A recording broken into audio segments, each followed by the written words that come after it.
How easy is it to get up in the morning when you know you're not doing all that it takes? It's not very easy at all.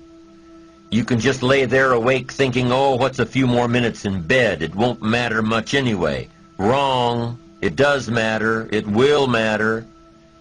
Now, how easy is it to get up in the morning when you're pouring it on, doing the best you can, anxious to get going, make progress toward your dreams? It's a whole different story. When you're resting to renew your reserves, it's much different than resting to avoid your day. When you're psyched up and excited for your life, when you're excited for what you've planned to accomplish for the day, it's amazing. You'll wake up before the alarm clock even tries to startle you awake.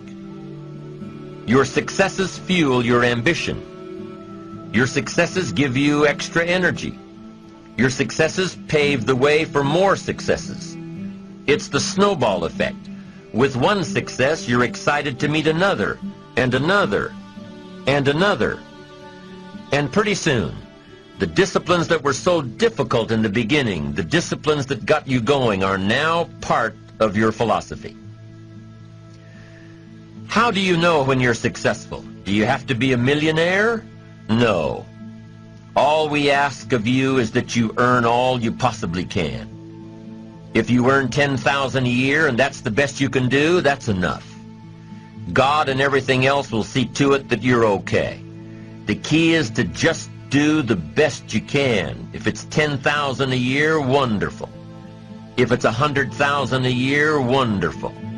If it's $1 million a year, wonderful. It doesn't matter $10,000 a year or $1 million a year. It doesn't matter as long as you've done the best you possibly can. Earn the most you possibly can. Be the most you possibly can. And here's why. The essence of life is growth. The essence of life is growth, to do the best you can. And here's what's interesting.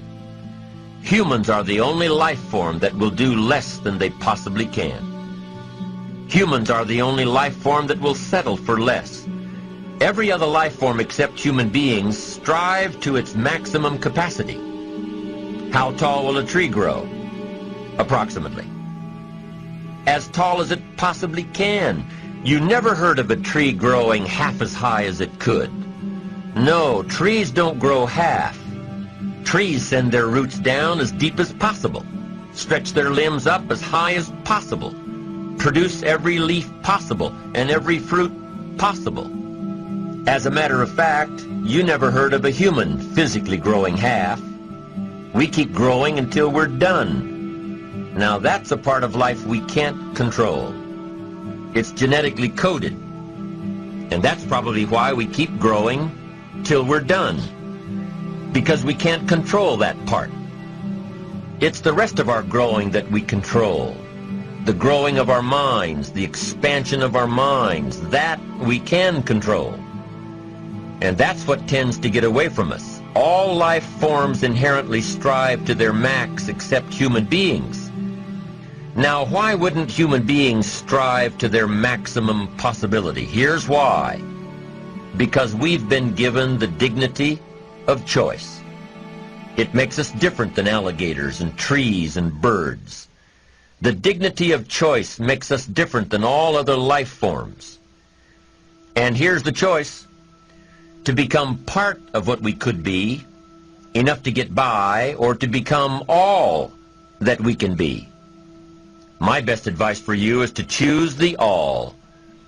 Earn all you can, make all the friends you can, read as many books as you can, develop as many skills as you can, see as much as possible, do as much as possible, make as much fortune as possible, give as much of it away as possible.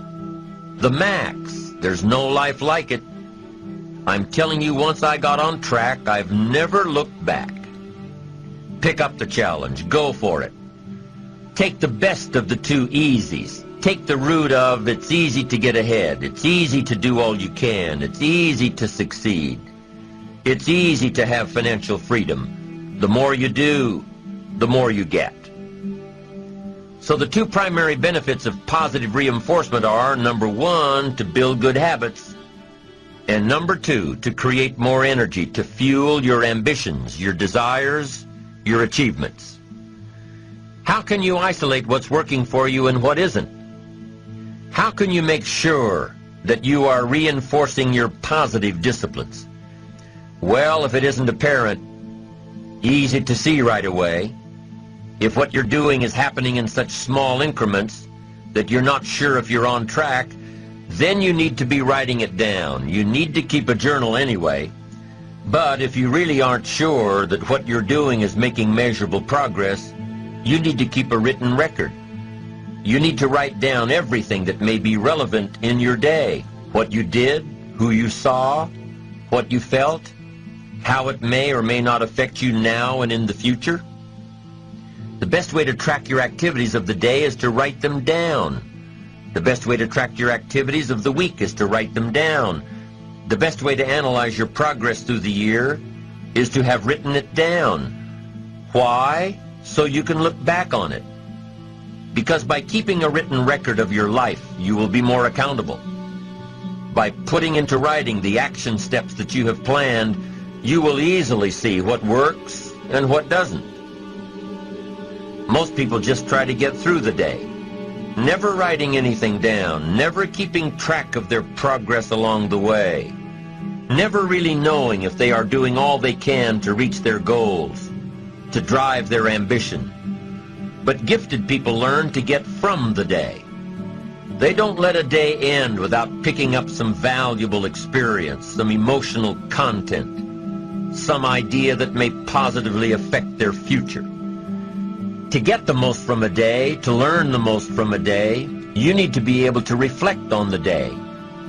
And how can you reflect on a day unless you record it in history?